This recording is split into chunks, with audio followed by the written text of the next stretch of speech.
reading from the Holy Gospel according to Matthew. He put another parable before them.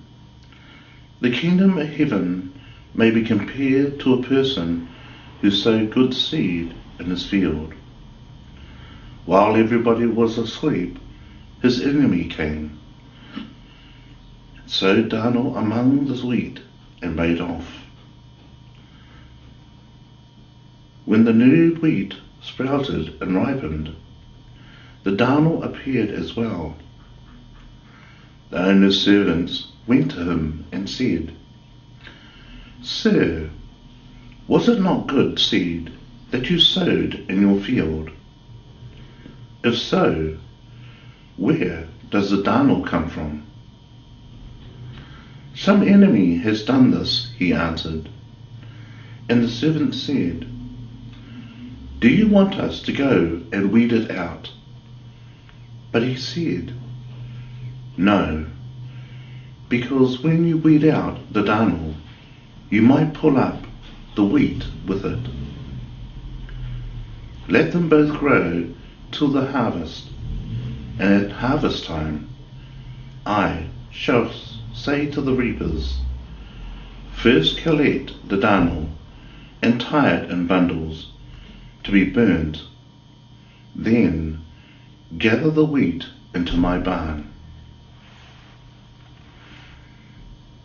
Then leaving the crowds, he went to the house, and his disciples came to him and said, "Explain the parable about the darnel in the field to us." He said in reply, "The sower of the good seed is the Son of Man. The field is the world. The good seed is the subjects of the kingdom. The darnel, the subjects of the evil one. The enemy who sowed them, the devil. The harvest is the end of the world. The reapers are the angels. Well then, just as the darnel is gathered up and burnt in the fire, so it will be at the end of time. The Son of Man will send his angels, and they will gather out of his kingdom all things that provoke offences and all who do evil, and throw them into the blazing furnace, where there will be weeping and grinding of teeth. Then the virtuous will shine like the sun in the kingdom of their Father. Listen, anyone who has ears."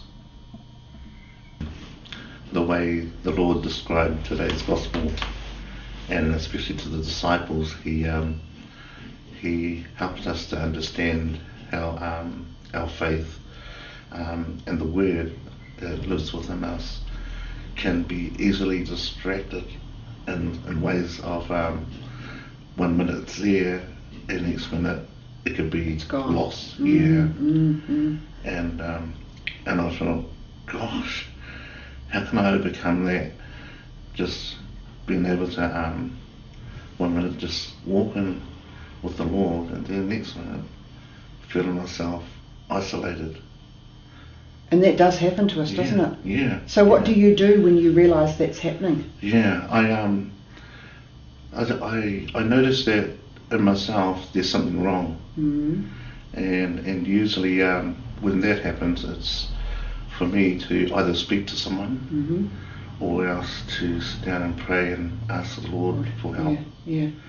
I was captivated by that same thing, in the sense that when the new wheat comes and then the darnel appears and the servants want to pull it out, and Jesus says, "No, leave it, because you might pull up the wrong thing." And I think sometimes I find things in my heart and in my mind, and I think, are they from God or are they just me? Sure. Well, I think God works through me, but so are they things that are going to lead me away from God rather than to God? Are they things that are going to deny the kingdom rather than build the kingdom? And I try not. I think when I was younger, I used to be much more black and white, and I used to dismiss things more quickly. Now I think I tend to look at them, hold them, and turn them round in my mind and heart, and say, you know, what's going on here, and what do I need to do about it? So it's a bit like you said. You need to sit down and pray, or you need to talk to someone. Because that, you know.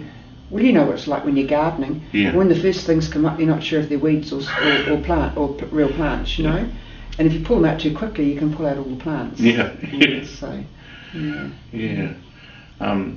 think the Lord is saying that the more we listen to Him, and the more that it's a bit like going to a gym, really. We need His experience in the Father, and as a teacher.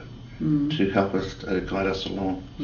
And when we start to detach ourselves from it, that's when things start to get a bit awkward. We'll be in trouble, and the down will start growing. That's a lot for us to think about. Yeah, it is.